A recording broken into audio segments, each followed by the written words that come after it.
할렐루야.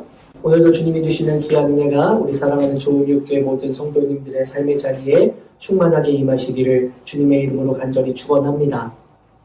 다음 주일은 추수감사주일입니다.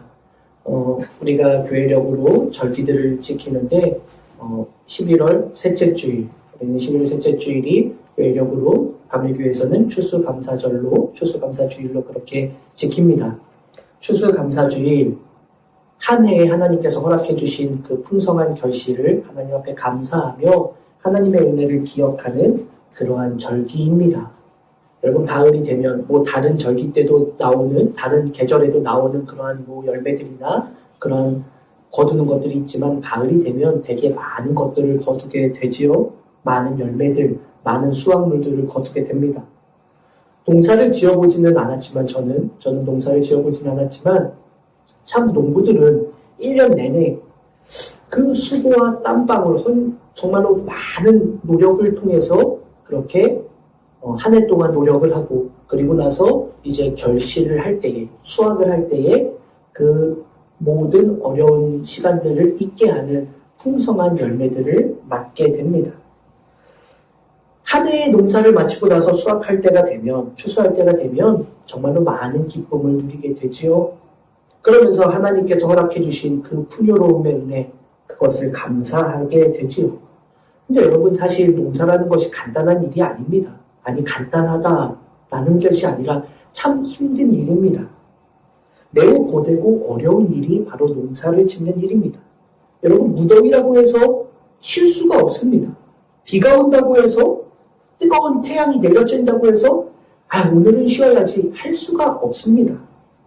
비바람이 분다고 해도 농작물을 때에 맞춰서 잘 관리하고 돌봐야만 거둘 때에 거둘 수가 있게 됩니다.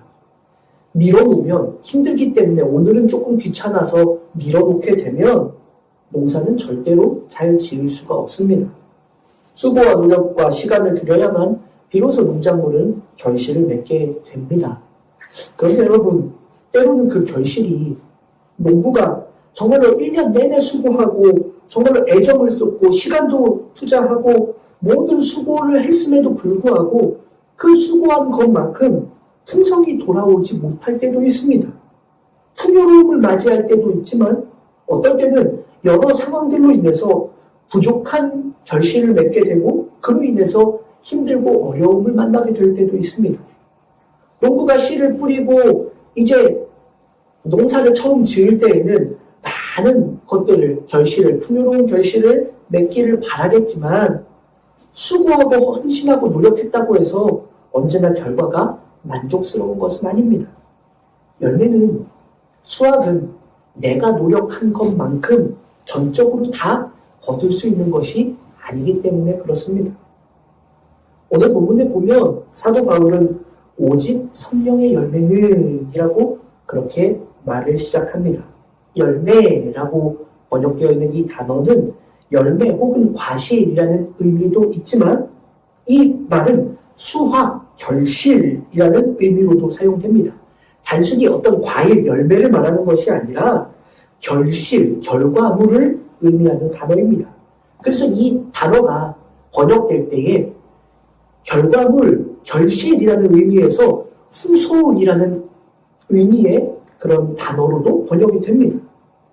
또 결과물이라는 의미로서 이 단어가 또 어떻게 번역이 되느냐? 상급이라는 의미로도 또 번역이 됩니다. 그래서 우리가 잘 알고 있는 이 열매라는 단어는 단순히 그냥 과일이 아니라 이 단어는 결과물, 결실, 그래서 이것이 상급에까지 나아가게 된다라는 것입니다. 그리고 오늘 본문에서는 성령의 열매들 9가지가 이렇게 기록되어 있습니다.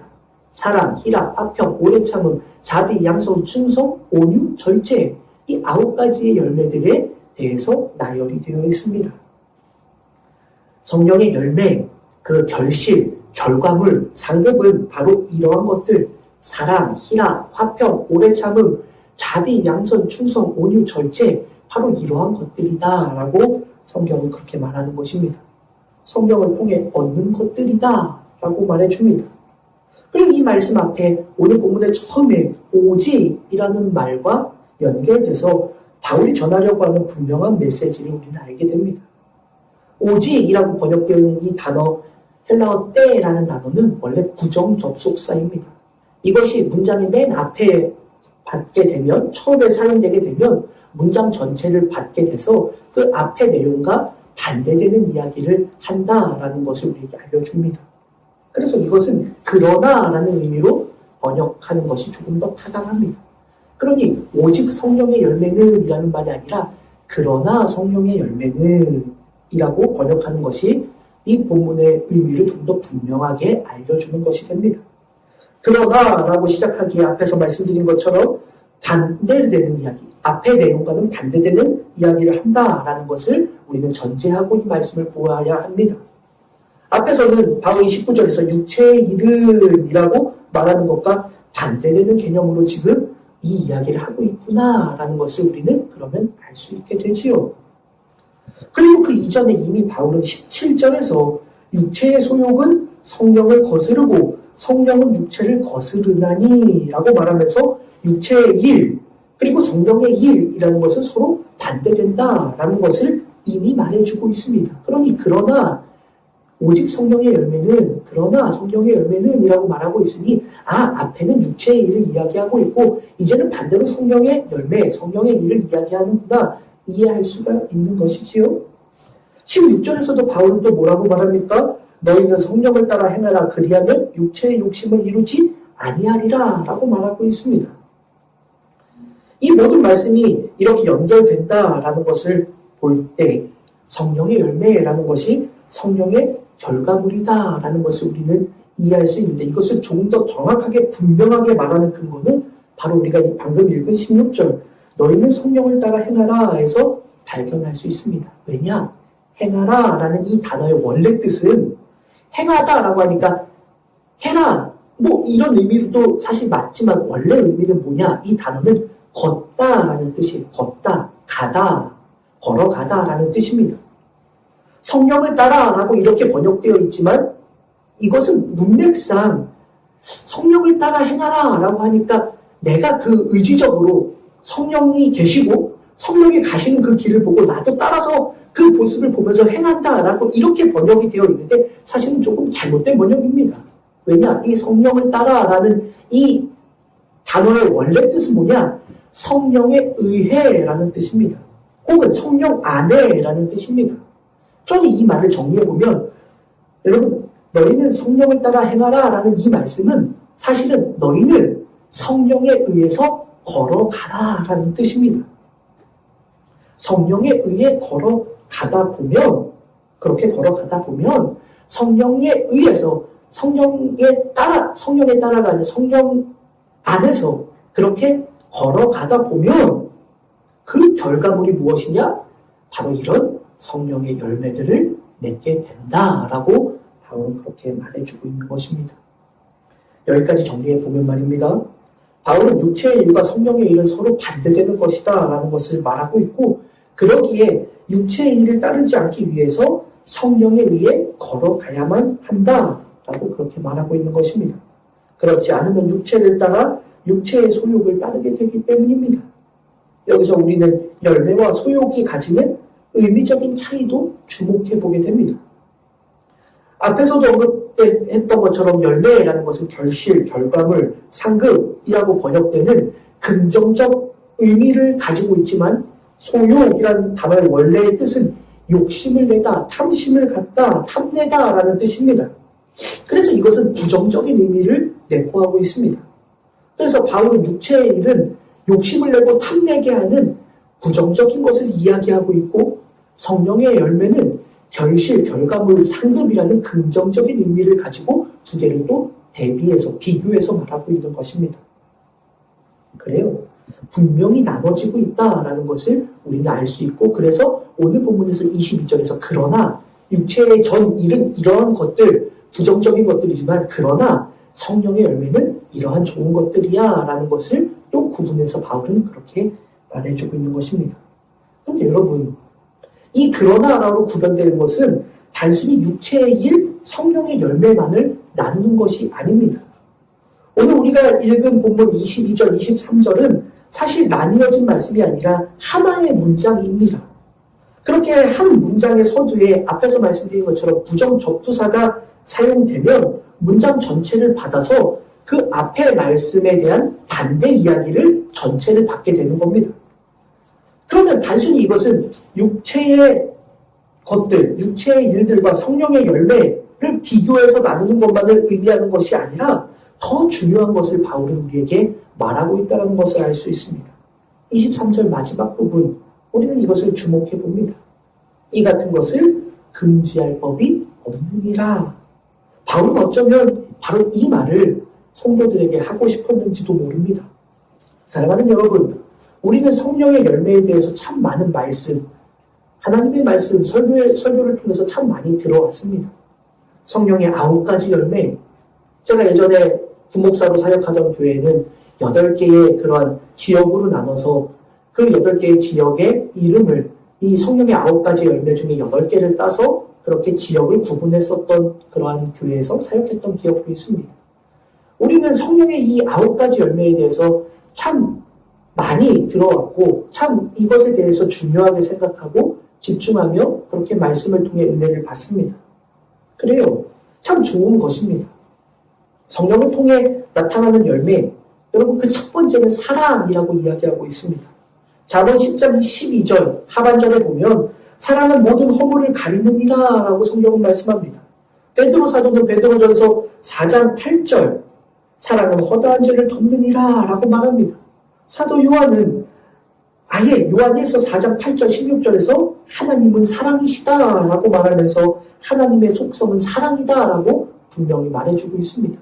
그러니 성령의 열매, 성령을 통해 얻게 되는 결과물, 결실은 사랑이라는 것 조금도 우리가 이상하다라고 생각하지 않을 당연한 것이다라고 우리는 알 수 있습니다. 사랑은 하나님께 속하였다. 사랑이 없으면 우리는 하나님께 속하지 않는다. 우리에게 그렇게 말하고 있습니다. 우리가 만약 사랑하지 않으면 하나님을 알지 못한다라고 요한은 또 그렇게까지도 말합니다. 그럼 여러분 성령에 의해서 걸어간다면 당연히 그 마지막에 하나님의 속성이신 사랑, 그것을 결실로 맺게 된다는 것 당연하다라고 생각할 수 있습니다. 또 나머지도 다 마찬가지입니다. 성령에 살아가다 보면 성령에 의해 우리의 신앙의 길을 걸어가다 보면 사랑뿐만 아니라 희락, 기쁨이나 즐거움을 의미합니다. 화평, 평안이나 평강을 의미합니다. 오래 참은 마음을 길게 하다라는 뜻으로 인내, 오래 참음이라는 의미로 번역이 됩니다.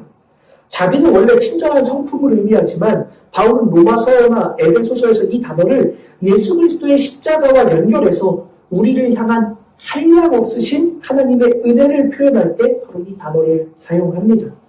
주님께서 우리를 향해 십자가에 달리신 것 같은 그 자비하심이 성령의 결과물이다라는 뜻입니다. 양선, 이는 선한 성품과 그로 인해 수반되는 행동을 의미합니다. 충성, 이 번역된 이 단어는 사실 믿음이라고 하는 피스토스라는 단어입니다. 온유, 이는 온유, 친절, 겸손, 용납 등을 의미하는 태도로 상대에 대한 관용적인 마음을 의미합니다. 절제, 이것은 절제 혹은 자제력을 의미합니다. 여러분 성령을 통해서 성령에 의해서 우리의 신앙의 길을 걸어가다 보면 바로 이러한 것들이 자연스럽게 우리에게 결실로 상급으로 맺어지게 된다라는 것을 우리에게 바울은 이야기해주고 있는 것입니다. 그런데 저는 오늘 이 아침에 이런 열매, 결과물에 대해서 구체적으로 이것은 무엇을 의미하는 것이고 이것을 어떻게 우리의 신앙의 자리에서 이해할 수 있을 것인가에 우리의 말씀에 초점을 맞추는 것이 아니라 바로 앞에서 말한 바와 같이 바울이 마지막으로 하고 있는 이 표현, 이 같은 것을 금지할 법이 없느니라 라는 바로 이 말씀을 집중하며 함께 은혜를 나누어 보려고 합니다. 앞에서 언급한 것처럼 이 말씀은 22절 문장의 처음에 기록된 그러나라는 부정 접속사의 영향을 받습니다. 그러니 이것만 딱 띄어서 우리가 생각해 보면 이 앞의 내용들을 일단 잠깐 내려놓고 이 뒷부분에 이것을 그러나와 연결을 해봐서 말하면 바울은 그러나 이러한 것들을 금지할 법이 없다라고 말해주고 있는 것입니다. 이러한 것들이라고 복수형으로 사용되었으니 이것은 앞에서 말한 성령의 9가지 열매를 의미하는 것은 당연한 것으로 보입니다. 금지하다라는 이 말은 문맥을 이해하기에는 조금 매끄럽지 못한 번역입니다. 사실 이 말은 금지하다라는 것이 아니라, 금지하다라고 하면 여러분 무슨 뜻이에요? 내가 주도적으로 해서 멈춰, 딱 이런 느낌이잖아요. 그런데 이 금지하다라는 단어는 문맥상 조금 의미가 달라요. 이 말은 어떤 것이냐면 무엇에 재앙하여, 내가 이걸 안 하겠다 이게 아니라, 같은 의미일 수는 있는데 이거를 끊어 이게 아니라 맞선다라는 뜻입니다. 거스르다라는 뜻이에요. 어떤 사물을 앞에 놓았을 때 이것을 대항한다 혹은 거스르다라는 의미입니다. 그리고 마지막 법이라는 이 단어를 우리는 주목해 보아야 하는데, 왜냐하면 이 법이라고 번역된 이 단어는 원래적으로는 법, 규칙, 원칙이라는 뜻이 맞습니다. 그런데 바울은 이 단어를 거의 율법에 의해서, 율법을 의미할 때 이 단어를 사용하기 때문에 그렇습니다. 즉 세상의 법을 말하는 것이 아니라 율법을 말할 때 바로 이 단어를 사용합니다. 여기 지금 갈라디아 교회를 책망하는 내용들, 우리가 계속해서 말씀을 나누었지만 이 내용들을 살펴보면 그것은 율법을 따라 살려고 하는 이들, 그리고 그들에게 율법을 강요하는 이들, 그들에 대한 비판 아니었습니까? 그러니 이것은 당연히 세상법이 아니라 율법을 의미하는 것은 분명합니다. 그럼 여기까지 또 정리해보면, 그러나 이러한 성령의 열매들은 그 율법에 거스르지 않는다, 대항하지 않는다라고 이 말씀을 번역할 수 있습니다. 여러분 정말 중요한 겁니다. 사랑하는 여러분, 지금까지 우리가 갈라디아서 말씀을 통해서 계속해서 말씀을 묵상하고 있는데, 지금까지 바울은 율법에 대해서, 율법을 강조하는 이들에 대해서 맹렬한 비난을 하지 않았습니까? 그들은 자신들이 가진 율법을 믿음보다 더 위에 놓으려고 하면서 이방인 성도들을 향해 그들을 율법 아래에 내어놓으려고 했습니다. 율법이 아니면 구원을 완성할 수 없는 것처럼 교회를 미혹시키고 그 가운데 혼란이 일어나게 했습니다. 그래서 성도들 가운데에서는 할례를 받아야 하나 말아야 되나 고민하는 이들도 있었고, 실제로 그들 가운데 할례를 받고 유대인처럼 되어서 구원을 얻어야 되겠다라고 착각했던 성도들도 있었습니다. 그래서 율법을 주장하는 그들은 믿음으로 얻는 구원, 거기에 믿음으로 얻는 것만이 아니라 인간적인 노력이 수반되어야만, 더 정확하게는 인간 편에서 내가 이만큼을 하는 노력이 있어야만 그렇게 구원을 얻을 수 있는 것이다 라고 만들어 버렸던 것입니다. 하나님의 전적인 은혜, 그리고 그에 대한 분명한 믿음의 고백, 이것으로 구원을 얻는 것인데, 하나님의 은혜만이 아니라 내 편에서 무엇인가 노력해야만 구원이 완성되는 것처럼 그들은 그렇게 구원을 바꾸어 버린 것입니다. 구원의 그런 분명한 조건을 완전히 무너뜨려 버린 것입니다. 예전에 마치 어떤 한 신학자가 이를 비꼬면서 지적했던 것이 있는데, 여러분 이런 겁니다. 물에 빠져 죽어가는 한 사람이 있어요. 허우적대면서 죽어가는 한 사람이 살려달라고 애원합니다. 그 모습을 측은하게 봤던 어떤 사람이 안쓰러워서 얼른 서둘러서 찾아보니 밧줄이 하나 보입니다. 그래서 그에게 밧줄을 던져주면 이것을 잡고 나오시오. 얼른 이것을 잘 붙잡으시오. 그걸 붙잡으면 내가 끌어주겠소. 그 사람이 허우적대다가 그 밧줄을 잡았습니다. 그래서 이 사람은 힘차게 힘을 들여서 그 밧줄에 의지하고 있는 물에 빠진 사람을 건져내었습니다. 그랬더니 그 건져냄을 받은 물에 빠졌던 그 사람이 거친 숨을 몰아쉬다가 조금 잠잠해져서는 하는 얘기가, 정말 감사합니다. 당신이 이 밧줄을 던져주어서 내가 이것을 잡아서 다행히 살았습니다. 당신이 밧줄을 던져주기도 했지만, 그러나 내가 그 밧줄을 붙잡았으니 당신의 전적인 그러한 노력이 아니라 나의 노력도 수반되었기에 나는 살 수 있었습니다. 여러분 같으면 어떡하시겠습니까? 저 같으면 다시 바다에 빠질 것 같아요. 여러분, 자신의 노력 때문에 그 사람이 살 수 있었던 겁니까? 아니에요. 밧줄을 던져준 사람의 전적인 그 사람의 도움이 아니었으면 그 사람은 죽을 수밖에 없었습니다. 구원이 그렇다라는 겁니다. 이 신학자는 그것을 비판하면서 사람 편에서 이렇게 말할 수가 없다라고 이야기하는 것이죠. 그래요. 예수님의 십자가의 은혜가 아니었으면 우리가 아무런 것을 노력한다고 한들 구원을 받을 수가 없습니다. 하나님이 예수님 그리스도를 이 땅에 보내주시지 않으셨다면, 그 구속의 은혜를 우리에게 허락해 주시지 않았다면 우리는 멸망받을 수밖에 없습니다. 인간적인 노력이라는 건 구원에 있어서는 전혀 아무것도 아니다라는 것을 우리는 기억해야 합니다. 그런데 율법을 강조하는 그들은 하나님의 은혜, 거기에 맞춰서 나도 노력해야만 구원은 이루어지는 거야 라고 그렇게 교회를 미혹하였고, 구원에 대해서 구원의 전적인 하나님의 은혜를 온전히 망가뜨려 버렸다. 바울은 그것을 심하게 공격하고 책망했었습니다.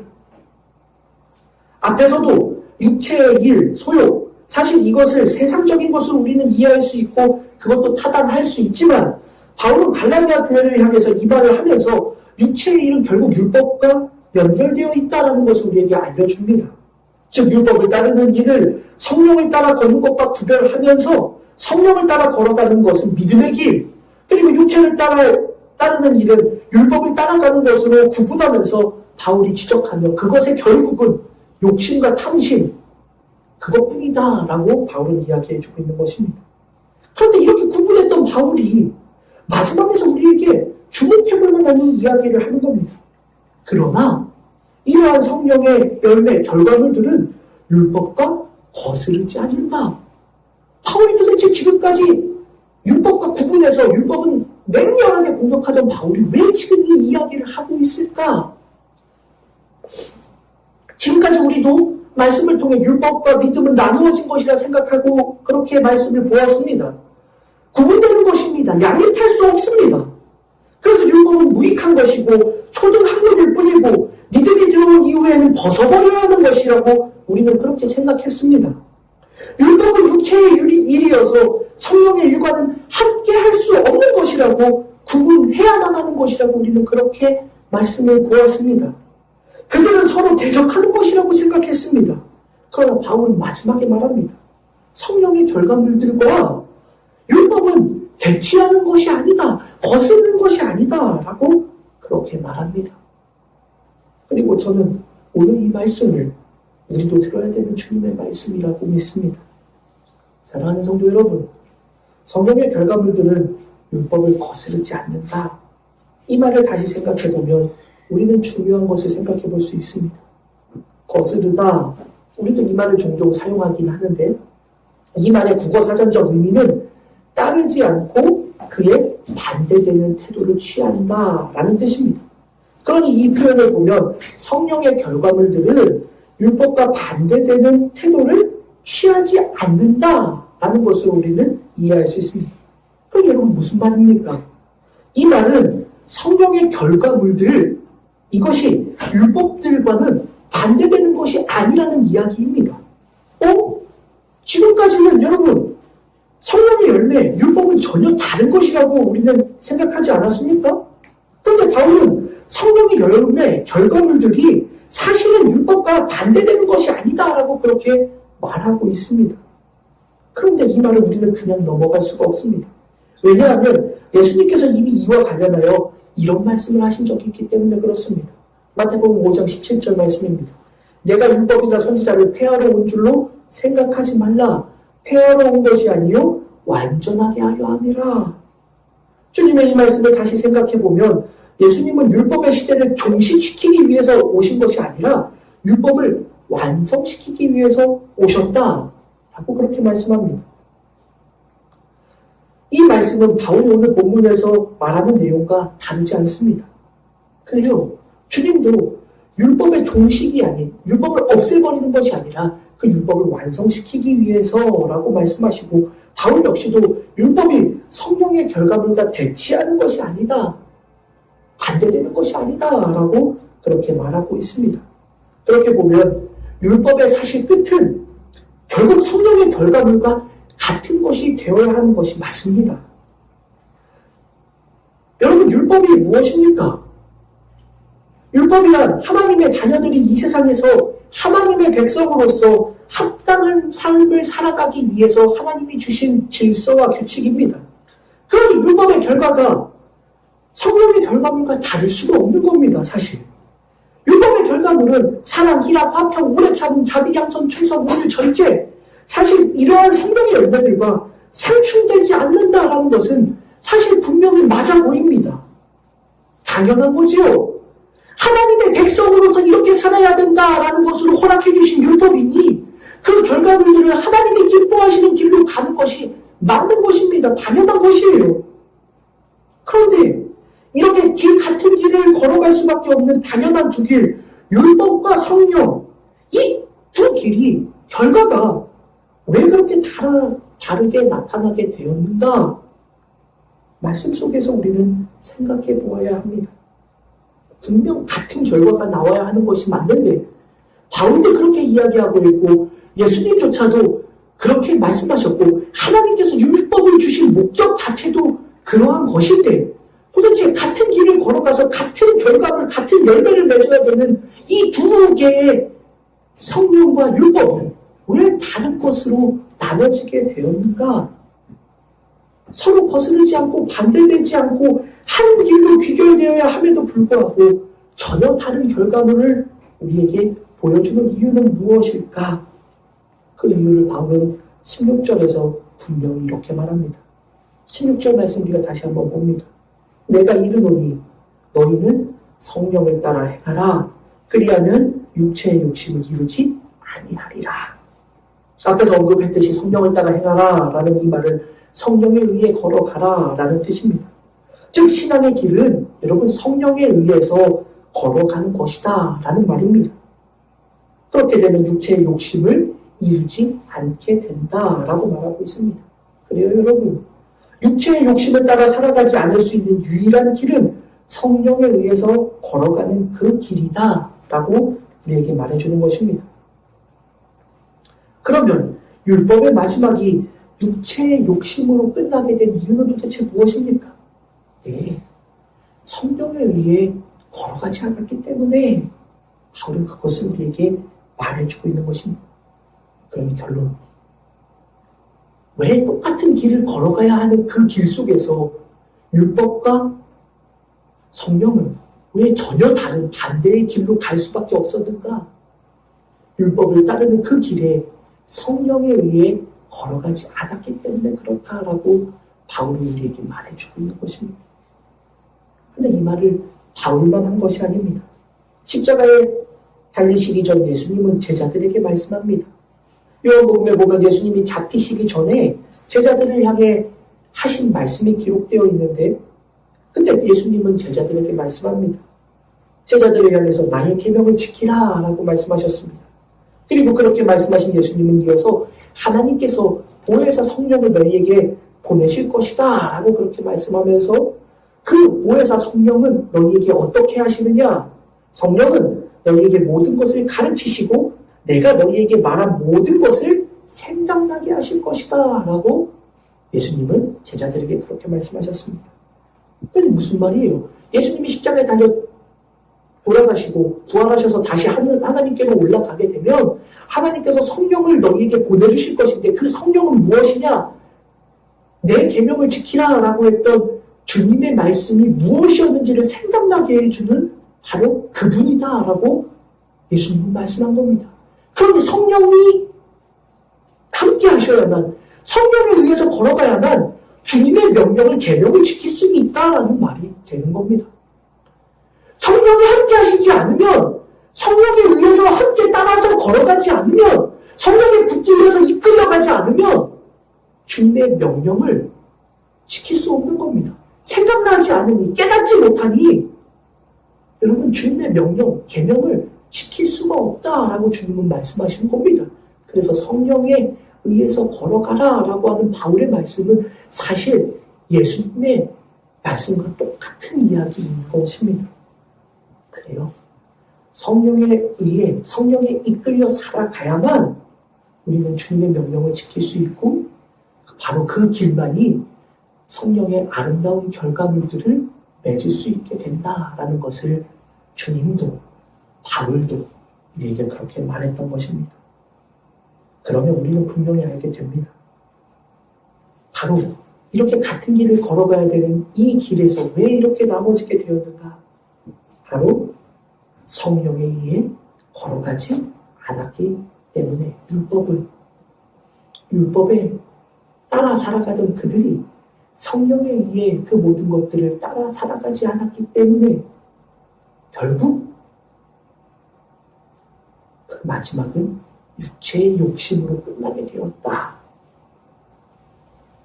성령이 빠져버리니 아무리 율법을 잘 지키려고 해봐도 주님의 명령이 생각나지 않고 주님의 말씀이 무엇인지를 생각나지 못하고 깨닫지 못하니 결국 내 욕심대로 율법을 해석하며 내 뜻대로 그 율법을 지킨다라고 말하면서 결국 하나님이 원하시는 길과는 다르게 내 뜻과 내 만족대로 살아가는 삶이 되었고 그것은 탐심이 되었다라고 그렇게 성경은 우리에게 가르쳐주고 있는 것입니다.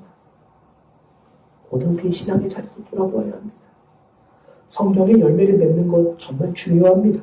그러나 성령의 열매는 내가 맺고 싶다고 맺어지는 것이 아닙니다. 내가 노력하고 내가 수고했다고 얻을 수 있는 것이 아닙니다.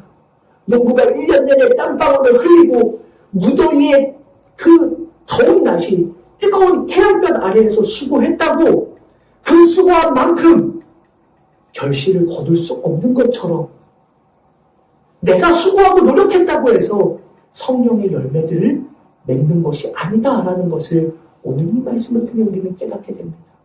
성령의 열매들은 성령에 의해 걸어가야만 허락되는 하나님의 은혜의 선물이라는 것을 우리는 기억해야 합니다. 사랑하는 여러분, 우리 조은일교회 3대 비전이 있습니다. 그 중에 첫 번째 무엇이냐? 하나님의 영이 일하시는 교회. 스가랴 4장 6절의 말씀, 그가 내게 대답하여 이르되 여호와께서 술바벨에게 하신 말씀이 이러하니라. 만군의 여호와께서 말씀하시되 이는 힘으로 되지 아니하고 능력으로 되지 아니하고 오직 나의 영으로 되느니라. 이 말씀을 근거로 조은일교회의 첫 번째 비전을 삼았습니다. 사랑하는 여러분, 교회는 하나님의 영이 일하시는 교회가 되어야 합니다. 성도도 목회자도 마찬가지입니다. 하나님의 영, 성령이 일하시는 교회가 되고 성령이 일하시는 성도가 되고 성령이 일하시는 목회자가 되어야 합니다. 내가 원하는 대로 나아가는 것이 아니라 하나님의 영, 성령의 이끌리심을 받아야만 합니다. 무엇을 하든지 하나님의 영에 의해 성령에 의해 걸어가게 될 때, 그 사명의 길을 걸어가게 될 때 교회는 바로 서게 되고 성도들의 신앙의 여정도 그러합니다. 그런데 목회자도 마찬가지인데, 저도 목회자이지만 목회자의 말이 법이 아닙니다. 목회자가 한 말이, 목사가 한 말이 이것이 법이요라고 말할 수 있는 것이 아닙니다. 하나님의 말씀이, 성령의 이끄심이 최우선이어야 합니다. 그런데 종종 목회자들이 착각할 때가 있습니다. 내가 말하는 것이 마치 주님의 말인 것처럼, 내 생각대로 내가 꿈꾸는 것이 마치 하나님이 원하시는 것처럼, 성령이 이끌린 것처럼 착각하며 살아갈 때가 있습니다. 아닙니다. 교회는 목사의 뜻대로 이끌려가는 것이 되어서는 안 됩니다. 하나님의 영이 이끌어가시고 성령이 우리를 이끌어서 그 길을 아름답게 걸어가게 되는 교회가 주님이 기뻐하시는 교회. 우리 교회, 조은일교회가 바로 그러한 비전을 품고 그 믿음의 길을 아름답게 걸어갈 수 있는 교회가 될 수 있기를 간절히 소원합니다. 오늘 주신 말씀을 우리의 신앙의 여정에서 분명히 기억하며 우리의 믿음의 길을 걸어가시기 바랍니다. 성령의 결과물은 그냥 얻는 것이 아닙니다. 내가 무엇을 해야 얻는 것이 아닙니다. 율법을 잘 지키면 얻을 수 있는 것이 아닙니다.